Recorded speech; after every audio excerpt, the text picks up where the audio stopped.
घरोघरी मातीच्या चुली या मालिकेच्या आजच्या भागामध्ये आपण पाहत आहोत. आता कोर्टामध्ये सगळेजण जमा झालेले असतात आणि आजच्या या तारखेला सुरुवात होणार असते तेव्हा जज साहेब सुद्धा आलेले असतात. ते म्हणत असतात, डिफेन्स लॉयर म्हणजे रणदिवे, सौमित्र रणदिवे, तुम्ही कोर्टामध्ये पुरावे सादर करणार होतात ना. तेव्हाच आता सौमित्र म्हणत असतो, हो मिलॉर्ड, खरं तर हे पुरावे मी त्याच दिवशी सादर करणार होतो, पण काही कारणास्तव ते पुरावे माझ्याकडून गायब झाले, हरवले किंवा चोरले गेले असेही म्हणू शकतो. पण असो, आज ते पुरावे मी इथे कोर्टामध्ये सादर करत आहो, हे घ्या. असं म्हणून आता इकडे सौमित्रने अवंतिकाकडून पुरावे घेऊन जज साहेबांच्या हातामध्ये दिलेले असतात आणि तेव्हा जज साहेब ते सगळे पुरावे तपासत असतात. तर ते पुरावे काय आहेत, काय नाही, कशा पद्धतीने बनवले, कोणी बनवले, कोणाच्या विरोधात बनवले, ह्या सगळ्या गोष्टी रणदिवे म्हणजे सौमित्र इथे सांगत असतो. तो म्हणतो, हे मिलॉर्ड, हे जे पुरावे आहेत ते इथे नकली प्रॉपर्टीचे, रणदिव्यांच्या खोट्या प्रॉपर्टीचे पेपर आहेत जे की ऐश्वर्याने बनवले आणि त्याच्यावरती आमच्या सगळ्यांच्या नकळतपणे सह्या घेतल्या आहेत, ते पुरावे आहेत. आणि ही अशी व्यक्ती आहे की जी रणदिवे कुटुंबाला, रणदिवे घराला लागलेला सुरुंग आहे. त्याचबरोबर एवढंच नाही माय लॉर्ड, तर ह्या ऐश्वर्याने इथे घरामध्ये राहण्यासाठी इथे फक्त आणि फक्त खोट्या प्रेग्नेन्सीचं नाटकसुद्धा केलं. ही प्रेग्नेंट आहे असं दाखवलं. हे सगळे पुरावे तुम्हाला दिलेल्या त्या पेपर्समध्ये आहेत. ही अशी व्यक्ती आहे, एवढ्या खालच्या थराला गेली, घरच्या सगळ्यांची फसवणूक केली आणि तिच्या नवऱ्याची सुद्धा तिने इथे फसवणूक केली असं सौमित्र म्हणत असतो. सगळ्या रणदिवे कुटुंबांना ह्या ऐश्वर्या रणदिवे यांनी फसवण्याचा प्रयत्न केलेला आहे. तर मिलॉर्ड, ह्या सगळ्या पुराव्यावरून, ह्या फसवाफसवीच्या खोट्या कागदपत्रावरून हे नक्कीच सिद्ध होईल की जानकी रणदिवे यांच्या आईला इथे ऐश्वर्या रणदिवे यांनीच किडनॅप केला आहे किंवा गायब केला आहे, हे नक्कीच सिद्ध होऊ शकतं. तर आता धर्माधिकारी वकील लगेचच उठून उभे राहतात आणि ते म्हणतात, वा वा वा वा, आमचे लॉयर सौमित्र रणदिवे यांनी आत्ता खूप मस्त असं स्पीच दिलेलं आहे आणि त्यावरच मी आता थोडंसं बोलू इच्छितो. जर भाषण असतं ना तर मला मात्र टाळ्या वाजवायला नक्कीच आवडलं असतं, कारण आत्ता त्यांनी जे काही पुरावे इथे दाखवलेले आहेत, पुरावे सादर केलेले आहेत, कशावरून हे पुरावे त्यांनी स्वतःच बनवले नसतील, कशावरून हे पुरावे रणदिवे कुटुंब एकत्र येऊन ऐश्वर्यांना अडकवण्यासाठी इथे त्यांनी बनवले नसतील. तेव्हाच जानकी म्हणत असते, हे काय बोलताय तुम्ही, अजिबात असं काही नाही, हे पुरावे खरे आहेत.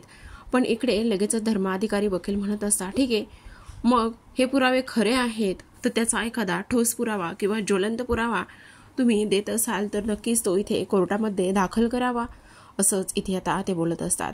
पण इकडे ॲडव्होकेट म्हणत असतात, असं कसं म्हणू शकता तुम्ही, हे खोटे पुरावेत, त्यांनी आता हे पेपर दाखवलेत त्यावरून तर हेच सिद्ध होतंय ना. तेव्हाच धर्माधिकारी म्हणतात, हो, तुम्हाला वाटतंय ना हे सगळं, आणि असं कोण का करेल, हे सगळं ऐश्वर्याला अडकवण्यासाठी असं कोण का करेल. तेव्हाच धर्माधिकारी वकील म्हणतात, सत्तेसाठी मिलॉर्ड, सत्तेसाठी. कारण ऐश्वर्या रणदिवे ह्या हुशार, चतुर आणि अगदीच लाजवी स्वभावाच्या आहेत आणि जेव्हाच त्या लग्न होऊन ह्या घरामध्ये आल्या तेव्हा मात्र जानकी रणदिवेंचा जळफळाट झाला. त्यांचं लग्न होण्याआधी जानकी रणदिवेंची त्या घरामध्ये सत्ता होती आणि जेव्हा त्यांची सत्ता होती आणि मग त्यांना समजू लागलं की त्यांची सत्ता त्यांच्या हातातून चालली, ऐश्वर्या रणदिवे यांचं महत्त्व वाढू लागले आणि तेव्हाच इकडे जानकी रणदिवेंनी हे सगळं इथे ह्या पद्धतीने करण्याचा प्रयत्न केला आहे. तेव्हाच आता इकडे जानकी म्हणत असते, नाही नाही, हे सगळं खोटं आहे, तुम्ही सांगताय हे ते सगळं खोटं आहे. तेव्हा लगेचच आता इकडे मिलॉर्ड म्हणत असतात, जानकी रणदिवे प्लीज शांत व्हा, तुम्हाला जेव्हा बोलण्याची संधी देईल तेव्हा तुम्ही बोला.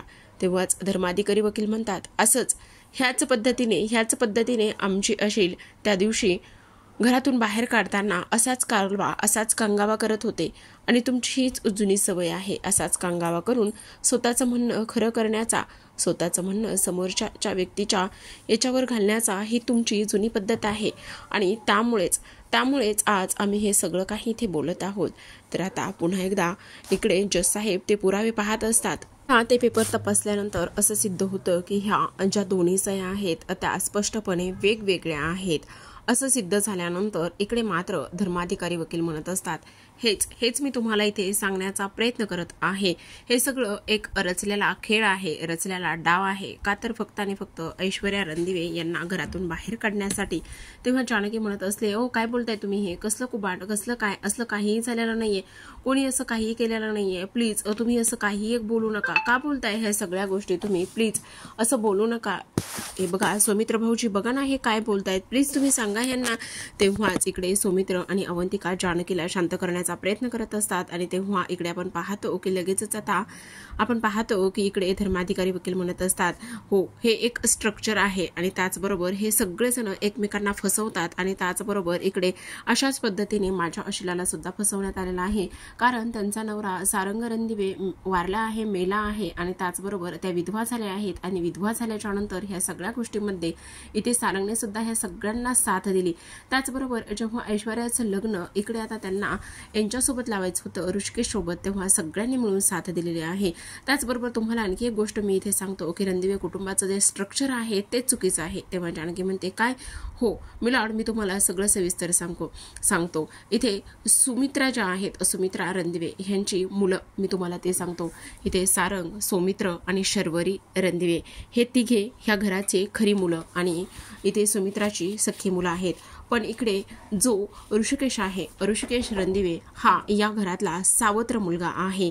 असं बोलल्यानंतर आता आपण पाहतो की इकडे जो काही सौमित्र आहे तो उठून लगेचच उभा राहतो. आणि तेव्हा उठून उभा राहिल्यानंतर तो धर्माधिकारी वकिलांना म्हणत असतो, कारण इकडे हे सावत्र होते आणि त्यांचं वर्चस्व घरातलं कमी होऊ नये म्हणून हे जानकी रणदिवे यांनी कटकारस्थान रचलेलं आहे मिलॉर्ड, असं बोलण्यात येतं. तेव्हाच आता इकडे सौमित्र म्हणतो, ऑब्जेक्शन माय लॉर्ड, हे असं काहीही झालेलं नाही. उलट या विरोधामध्ये खरं तर हे सगळं ऐश्वर्याने केलेलं आहे असं तो सांगण्याचा प्रयत्न करत असतो. पण नाही, हे सगळं त्यांची सत्ता टिकवण्यासाठी नाही तर ऐश्वर्याचं खरं रूप बाहेर काढण्यासाठी हे सगळं काही करण्यात आलेलं आहे. आणि ऐश्वर्याने इथे फेक प्रेग्नेन्सीचं, खोट्या प्रेग्नेन्सीचं नाटक करून आम्हा सगळ्या रणदिव्यांना फसवलेलं आहे. ह्या गोष्टीचं उत्तर काही आहे का तुमच्याकडे? तेव्हाच आता इकडे वकील म्हणत असतात, हो आहे ना, त्याचं सुद्धा उत्तर आहे माझ्याकडे. मिस्टर रॉयल हे काय करत होते तर तुम्हाला सांगतो. तर इथे माझ्या आशिलाला नेहमी धमक्या द्यायचे, तुम्हाला घराबाहेर काढेल, हे करेल, ते करेल, मी तुम्हाला या घरामध्ये टिकू देणार नाही वगैरे वगैरे, ह्या सगळ्या गोष्टी ही लोक करत होते. मग मला सांगा, अशा वेळी एक व्यक्ती काय करणार? अशा वेळी एका व्यक्तीने ह्या घरामध्ये टिकून राहण्याचा खूप प्रयत्न केला आणि खूप प्रयत्न केल्यानंतर आता त्यांनी हे खोट्या प्रेग्नेन्सीचं नाटक केलं, जेणेकरून त्यांना ह्या घराच्या बाहेर कोणी काढलं जाऊ नये, जेणेकरून त्यांना ह्या घरामध्येच राहायला मिळावं. आणि म्हणूनच ह्या सगळ्या गोष्टी इथे त्यांनी ह्या पद्धतीने केल्या. बस एवढंच माझ्या अशिलाचं म्हणणं होतं किंवा एवढीच त्यांची एक इच्छा होती. तर त्यांनी असं जर केलं नसतं तर इकडे जानकी रणदिवे यांनी कधीच बाहेर काढलं असतं त्यांना. आणि त्याचबरोबर इकडे फक्त आणि फक्त मी प्रेग्नेंट आहे म्हणून सुमित्रा रणदिवे यांचं मन जिंकण्याचा त्यांनी प्रयत्न केला. बस एवढंच होतं ते सगळं. तर आता आपण दुसऱ्या बाजूला पाहूयात. इकडे जे काही सुमित्रा आणि त्याचबरोबर इकडे आजी हॉलमध्येच असतात. सुमित्रा इथे खूप काळजीमध्ये असते.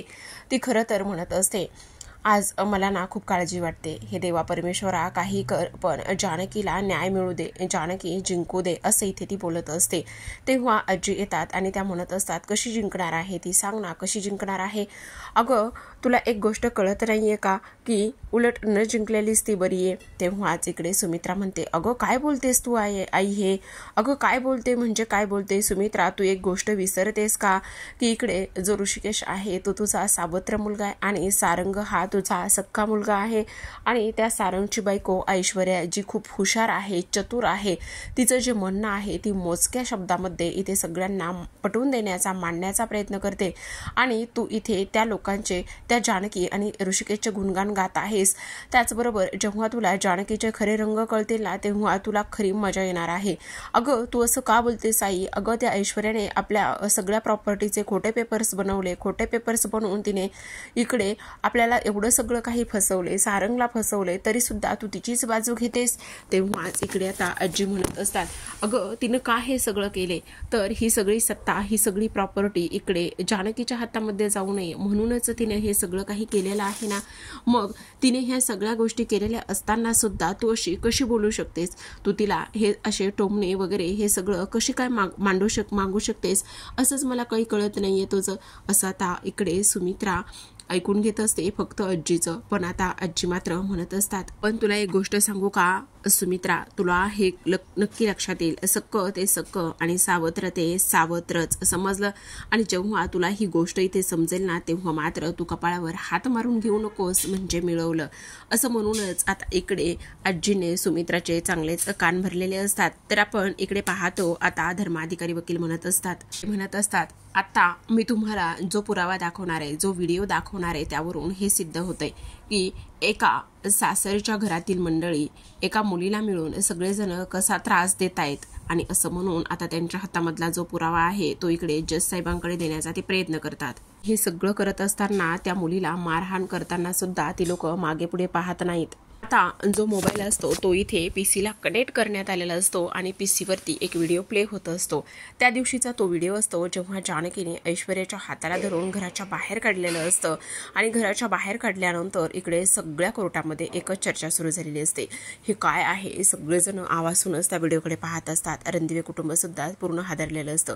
जानकी तेव्हा म्हटलेली असते की ह्या घरामध्ये तुला जागा नाहीये ऐश्वर्या, तुझी जागा इथे बाहेरच आहे आणि तुझी इथे आता एंट्री होणार नाही, असं म्हणून तिला घराच्या बाहेर हकललेलं असतं. तेव्हा जज साहेब इथे म्हणत असतात, हा सगळा काय प्रकार आहे सौमित्र रणदिवे.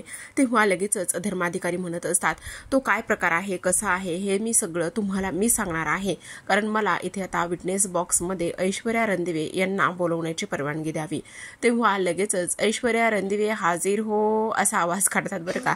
आणि तेव्हा लगेचच ऐश्वर्या जी आहे ना ती तिथे विटनेस बॉक्समध्ये येऊन उभी राहते.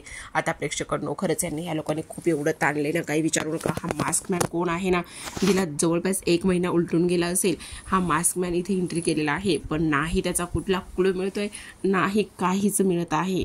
तो फक्त आणि फक्त इथे जानकीच्या आणि ह्या रणदिवे कुटुंबाच्या विरोधात दाखवलेला आहे. आणि तो ऐश्वर्याला सुद्धा मदत करतोय, पण हा ऐश्वर्याला का मदत करतोय हे तर कळतच नाही. आता जेव्हाच ऐश्वर्या इथे विटनेस बॉक्समध्ये येते तेव्हा ती म्हणत असते, अधिकारी वकील म्हणत असतात, मला कळतंय ह्या सगळ्या गोष्टी तुम्हाला किती त्रास देत असतील. तेव्हा इकडे लगेचच ऐश्वर्या म्हणते, हो जज साहेब, हो, ह्या सगळ्या लोकांनी मला इथे मिळून घराच्या बाहेर काढलं, मला मारहाण केली आणि मला मारहाण करून फक्त मी त्यांना त्या घरामध्ये नको होती.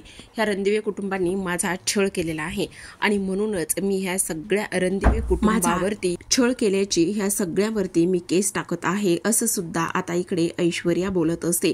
तेव्हा आता सगळ्या रणदिवे कुटुंबांना खूपच मोठा धक्का बसतो. ही ऐश्वर्या अशी कशी बोलू शकते, ही ऐश्वर्या अशी कशी वागू शकते, असंच आता इथे सगळ्यांना वाटत असतं.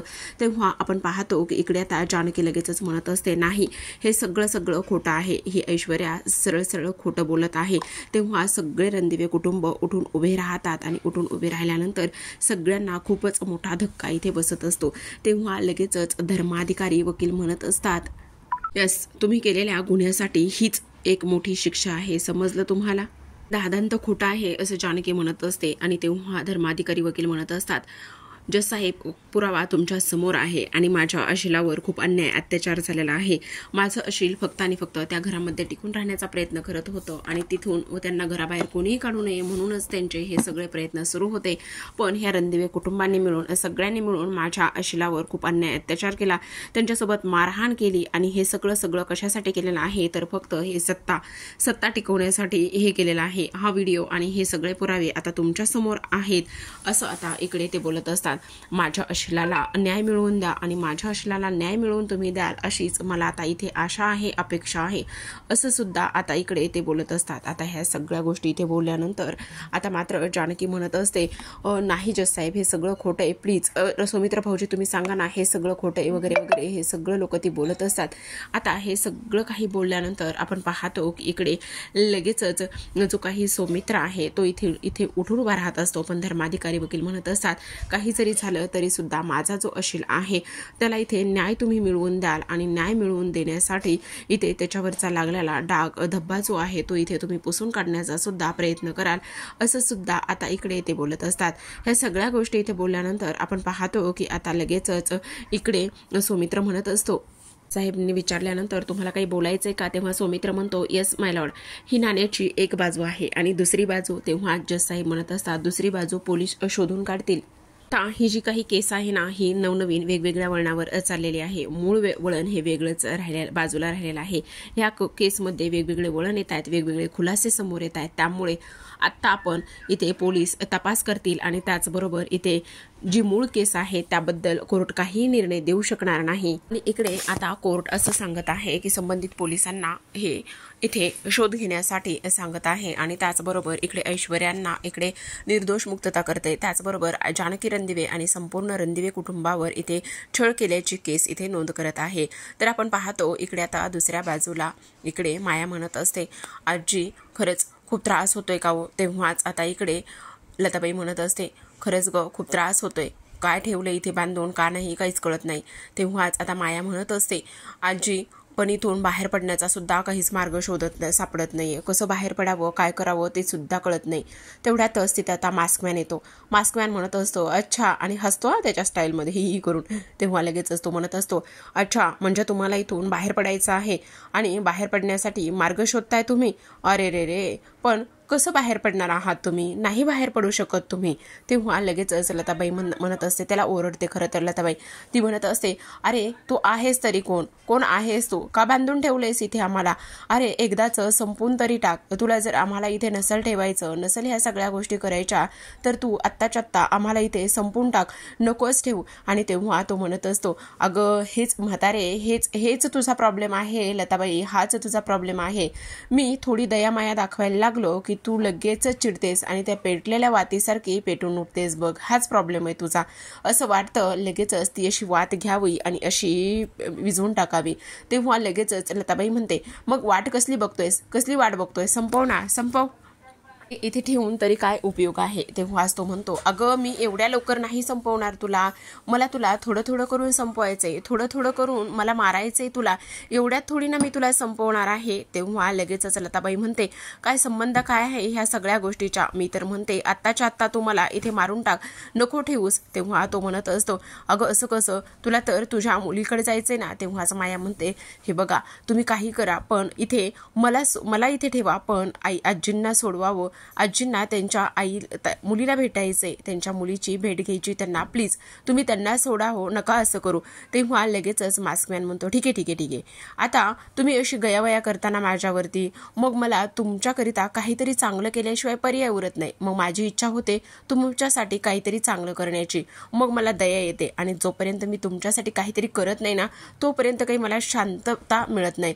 ठीक आहे आता बघा तुला तुझ्या मुलीला बोलायचं आहे ना, तुला तुझ्या मुलीकडे जायचं आहे ना, मग त्यातली एक छोटीशी इच्छा मी इथं तुझी पूर्ण करतो. आणि ती छोटीशी इच्छा म्हणजे बघ आता मी तुला तुझ्या मुलीला फोन लावून देतो, फोन लावून दिला की तू तुझ्या मुलीशी बोलू शकतेस. असं म्हणूनच आता मास्कमॅनने खिशातील मोबाईल बाहेर काढलेला असतो. तर आपण पाहतो की इकडे आता जानकी आणि त्याचबरोबर रणदिवे कुटुंबावर इथे छळ केल्याची केस नोंद झालेली असते. आणि तेव्हा लगेचच आता इकडे ऐश्वर्या समोर येते. ऐश्वर्या म्हणत असते काय मग खूपच वाईट वाटतंय का, ह्या सगळ्या काही गोष्टी ऐकून वाईटच वाटत असेल ना, बरोबर की नाही. तेव्हाच जानकी म्हणत असते हो वाईट तर वाटायची गोष्ट वेगळीच आहे, पण तुला आणखी एक गोष्ट सांगू का, तुझा हा खोटेपणा आणि हा खरेपणा किती दिवस टिकणार आहे हे मात्र तुला सुद्धा माहिती नाही. तेव्हाच आता ऐश्वर्या म्हणते अगं जानकी मी तुला किती वेळा सांगितलं होतं उगाच तू मला खिजवायला येत जाऊ नकोस म्हणून, त्या दिवशी जर तू मला खिजवलं नसतंस तर आज ही वेळ आलीच नसती, आता भोगा जेलची हवा. तर आता प्रेक्षकांनो इथे जानकीने इथे ऐश्वर्याला एक ओपन चॅलेंज केलेलं असतं, कारण ऐश्वर्या तिला म्हटलेली असते आता इथे तुम्ही सगळे रणदिवे कुटुंब इथे तुरुंगाची हवा खायला जाणार आहोत. तेव्हा लगेचच आता जानकी पेटून उठते आणि ती म्हणत असते इथे रणदिवे कुटुंब तुरुंगाची हवा नाही तर इकडे ही जानकी हे सगळं सिद्ध करण्यासाठी ऐश्वर्या या नावाच्या या बाईला सुरुंग लावण्याला सुद्धा कमी करणार नाही असं जानकी म्हणत असते. आणि तुझा हा खोटेपणा किती दिवस राहणार आहे? नाही राहू शकत. ही जानकी तो सुद्धा इथे आता शोधून काढेल आणि तुला हाणून पाडेल. तर आपण पाहतो प्रेक्षकांनो, इथे आता सगळेजण घरी येतात आणि सगळेजण घरी आल्यानंतर इकडे सारंग म्हणत असतो, पण तो व्हिडिओ काढला तरी कोणी कळतच नाही. तेव्हाच आता ऋषी म्हणत असतो, अरे आणखी कोण काढणार आहे? त्या ऐश्वर्याच्या त्या फाजीलवाण्या मैत्रिणी, त्यांनीच तर काढला असेल. पण जानकी म्हणत असते, नाही, मला अजिबात विश्वास नाही की तो व्हिडिओ त्यांनी काढला असेल म्हणून. 100% मी सांगते की तो व्हिडिओ जो आहे ना, तो इकडे कोणी काढला असेल तर तो त्या मास्क मॅननीच काढला असेल असं इथे आता ते बोलत असतात. आणि तेव्हा मास्क मॅन नक्कीच, मला तर 100% खात्री आहे की तो जो व्हिडिओ आहे ना, तो मास्क मॅननीच काढला असेल. तर आपण इकडे पाहतो की आता सयाजी काका इकडे ऐश्वर्याला म्हणत असतात, अगं ऐशू, तुला एक गोष्ट लक्षात येते का? तो मास्क मॅन कोण आहे, काय आहे, ह्या गोष्टी अजिबातच माहिती नाहीयेत. आणि तो तुझी मदत का करतोय हे सुद्धा तुला माहिती नाहीये. मग मला सांग, तो तुझी मदत का करतोय? कळतंय का काही ऐशू तुला? अगं, तुझी मदत करण्यामागे त्या मास्कमॅनचा आणखी काही हेतू असेल. आणि एक वेळा हे सगळं तुझ्या बाबतीत तुझ्या बाजूने तो बोलतोय ऐन वेळेला, पण एक दिवस असा येऊ नये की त्या मास्कमॅनने इथे तुलाच ह्या सगळ्या गोष्टीमध्ये, ह्या सगळ्या जाळ्यामध्ये अडकवेल. काय ऐशू, नीट आणि सावध राहायला पाहिजे आपल्याला. त्यामुळे सयाजीचं हे बोलणं ऐकल्यानंतर ऐश्वर्याला सुद्धा थोडासा डाऊट यायला सुरुवात झालेली असते. तर प्रेक्षकांनो, आजच्या भागामध्ये एवढंच. उद्याचा भाग पाहण्यासाठी चॅनलला सबस्क्राईब करा. भेटूयात उद्याच्या भागामध्ये. तोपर्यंत व्हिडिओ पाहिल्याबद्दल धन्यवाद.